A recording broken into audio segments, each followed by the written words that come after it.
Hello, good morning po. Good morning, how are you? I'm doing amazing. How are you? Wonderful. What's the most important lesson you learned in the past week? The most important lesson I've learned in the past week would have to be the ability to adapt and stay patient. As we know, there are so many things changing around us, not only outside of our bubble here in Miss Universe Philippines, but also just in our nation. And especially during all of the activities where we have sponsor shoots, we don't know our time calls or call times and all of the scheduling that we have to do.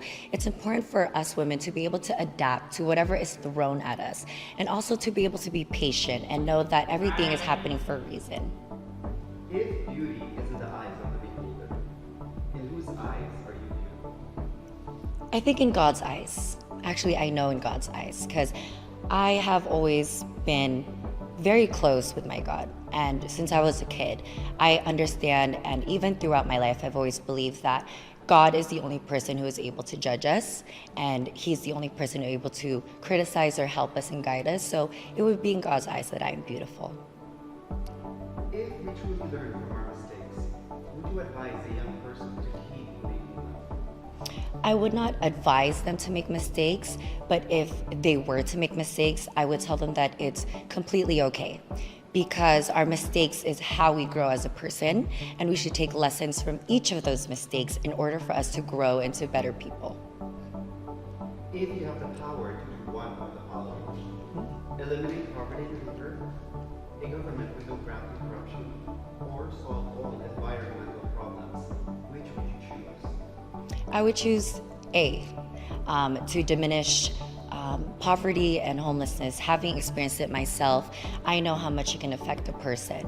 And I think that if we do our best to eliminate poverty or to at least help alleviate the homeless, that these people can be integrated back into society and these people can turn into someone who can bring positive joy and positive light into the world, and also to be able to create change that we need right now.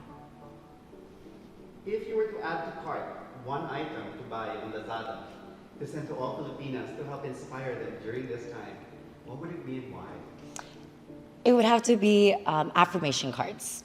And I've said this in my video and I still stand by it today because for me it's something that I've always had even in high school, where I take one piece of affirmation card, well in high school it's a sticky note, and it would inspire me and really set my day for me. And now, especially during this pandemic where we are hurting as people and hurting as a nation, it's so important for us to really inspire ourselves. And by then, can we only inspire others? So, affirmation cards.